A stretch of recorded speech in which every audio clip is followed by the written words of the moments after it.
Alors, quels sont effectivement les défis pour nous rendre sur Mars et nous poser sur Mars? Pourquoi est-ce qu'on prend tant de temps à mettre en marche ce projet? On sait très bien se poser sur Mars avec des petites masses, avec des petites sondes.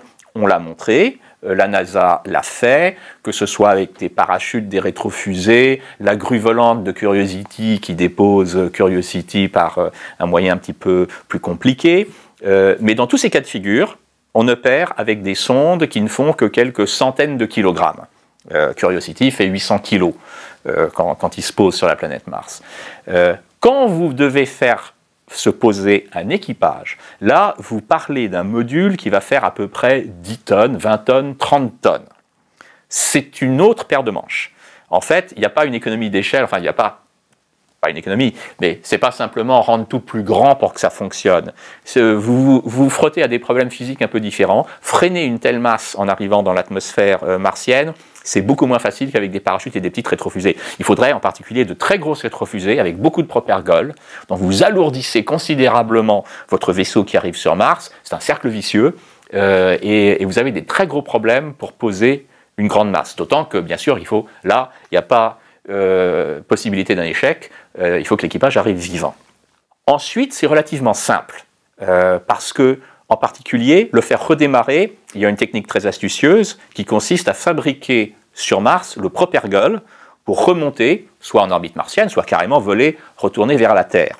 Ce procédé a été élaboré par Robert Zubrin, qui est un ingénieur qui a d'abord travaillé pour Lockheed Martin pour la NASA, ensuite qui a fondé sa propre société d'astronautique, qui a fondé la Mars Society pour regrouper toutes les personnes qui veulent travailler sur le problème de l'homme vers Mars. L'idée est très simple, mais il fallait y penser, il fallait l'oser. C'est que vous avez du gaz carbonique, du dioxyde de carbone sur Mars, c'est l'atmosphère de Mars, il y en a partout autour de vous, il n'y a qu'à se servir.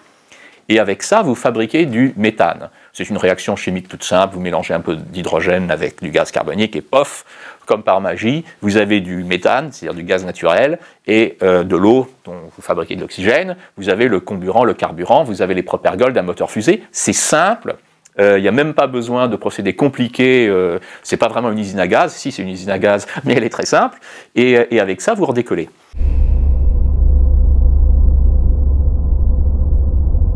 Dans les projets actuels de vol piloté vers Mars, on a recours encore à la propulsion classique, c'est-à-dire vous brûlez un propergol, vous brûlez du kérosène et de l'oxygène ou du méthane et de l'oxygène, voilà, on sait faire. Ça permet d'atteindre des vitesses assez conséquentes, vous êtes sur Mars en 6 mois. L'idée dans un moteur fusée, c'est de faire partir des gaz à pleine vitesse d'une tuyère pour, par force de réaction, faire partir la fusée dans l'autre sens. Alors, généralement, vous faites brûler des carburants pour faire un gaz à très haute température qui va très vite. Mais vous pouvez le faire beaucoup plus simplement dans un moteur nucléaire. Vous prenez simplement de l'hydrogène qui est très léger, hop, pouf, vous faites passer à travers un cœur d'uranium, donc il chauffe, il surchauffe, il sort très très vite de la tuyère, et vous partez en sens inverse, évidemment par force de réaction, comme si vous brûliez dans un moteur fusée. On l'a déjà fait. Les Américains ont déjà testé ce moteur au sol dans les années 60, en 68, dans le désert du Nevada. Ça fonctionne très bien. Ensuite, ils sont arrêtés puisqu'ils n'avaient pas besoin de le faire. Leur moteur chimique fonctionne tout aussi bien. C'est une première piste. Ça vous permettrait sans doute d'accélérer, de faire le voyage peut-être en 5 mois plutôt qu'en 6 mois, donc vous gagnez un peu de temps. La deuxième piste, c'est ce qu'on appelle le moteur ionique.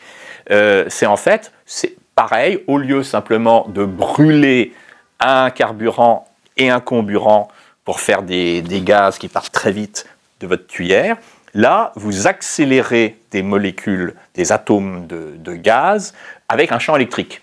Donc le procédé est simplement un peu différent. D'abord, il faut vos atomes de gaz, il faut leur enlever quelques électrons. Donc vous les ionisez, comme on dit en électricité, et vous faites passer ça dans un champ électrique électromagnétique. Donc il vous faut une grande puissance électrique, là est le problème. Et vous accélérez vos particules qui partent à toute vitesse par le champ magnétique de votre tuyère, et vous avancez dans l'autre sens. Formidable. Ça marche à petite échelle dans les petits moteurs qu'on met sur les satellites, sur des petites masses, avec des petits propulseurs ioniques, impeccable. Le problème, là aussi, c'est quand vous gonflez à l'échelle d'un vol humain, où ce sont des très très grandes masses, des lourdes masses que vous propulsez vers la planète Mars. Il vous faut un gros moteur ionique.